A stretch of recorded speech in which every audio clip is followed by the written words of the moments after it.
Hello, and welcome to this podcast. This is Professor David Lopez. On this podcast, I will cover several basic employment concepts that the entrepreneur should be aware of and should consider very carefully. Let's start with some basic definitions. Workers can be classified in four basic categories: common law employee, independent contractor, statutory employee, and statutory non-employee. Let's give some quick examples.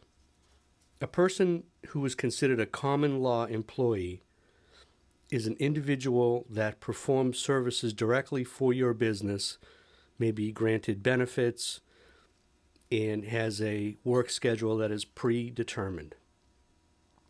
An independent contractor is someone who controls the means and methods of accomplishing the work that's assigned to him or her. An example of a statutory employee would be an individual who is selling life insurance or annuities, basically for one specific life insurance company.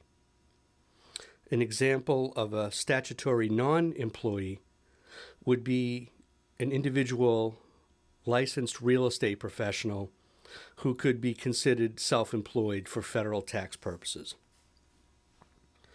This podcast will focus mainly on the common law employee and the independent contractor. The main issue in determining a common law employee versus an independent contractor would be control. And there are three main areas of control that are considered to make the determination. One is behavioral, the second is financial, and the third looks at the relationships of the individual parties.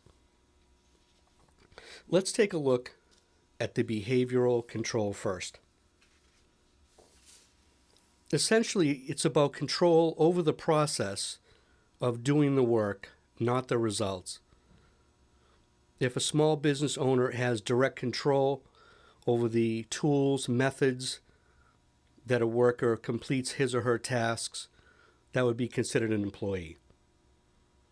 Another area of behavioral control would be training. Is a training program given to the individual doing the work that's a standardized training program that's given to other individuals at the firm? It could be an employee situation there.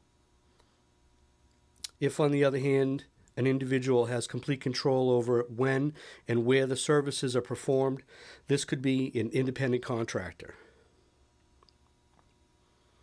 Again, if equipment is given by an employer, that tends to be an employer-employee relationship. If an individual brings tools, supplies, equipment to a given project, this could be an independent contractor situation. Let's look at independent contractor and employee determination from a financial perspective. When it comes to expenses, it could be travel, phone, supplies.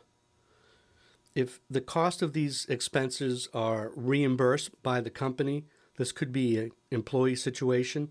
If they're not, it could be an independent contractor situation. Does the individual who's doing the work do similar work in the marketplace? Do they have other clients? This could be an independent contractor situation.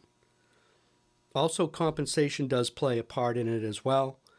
If the worker is paid hourly, weekly, monthly, that could be an employee situation. If they have a flat fee plus a potential performance bonus and no tax withheld, that could be an independent contractor situation. Lastly, let's look at the relationship between the parties to help determine the status of the employee or independent contractor. Obviously, if there's an employment contract present, this would be an employee relationship. If there's an independent contractor agreement, clearly that would be an independent contractor relationship. The duration of the relationship comes into play as well. For an independent contractor, generally speaking, they'll work on a specific project or for a specified period of time. Whereas an employee, their time is unspecified and it could be indefinite in terms of a full-time job. Also, services are a key aspect as well. What services are being performed? Are these services a key aspect of the business done by other individuals? In other words, are there individuals with in-house expertise as well? If, as an entrepreneur, you decide to hire a full-time employee, there are several issues that you have to keep in mind and be aware of as you go through that process. Some of the considerations would be to maintain specific and individual employee files. You may be in an industry where you get audited. If any type of issue comes up from a human resources perspective, you have an employee file with all relevant data. In that file, you would want to have a copy of the employment contract, copy of the license, social security numbers, other issues along those lines. It makes sense as your company grows as an entrepreneur to have an employee handbook that lays out all the rules and regulations for new and full-time and part-time employees. It's a great opportunity to discuss key issues that are relevant to the business in the employee handbook. As far as discriminating, it's important to have an equal opportunity employer policy, designated language around that, as well as a very specific sexual harassment policy. You'll have to decide at some point whether individuals will be exempt or non-exempt employees. This relates very generally to overtime issues as well as bonus and other compensation and benefit plans, which ties right into the part-time and full-time issue that needs to be resolved. Generally, these decisions are based on budgets, benefits, responsibilities, and flexibility around the workforce. Moving on and concluding, for the employee considerations, looking at the tax that has to be withheld as part of a small business strategy. There's a federal income tax that's withheld.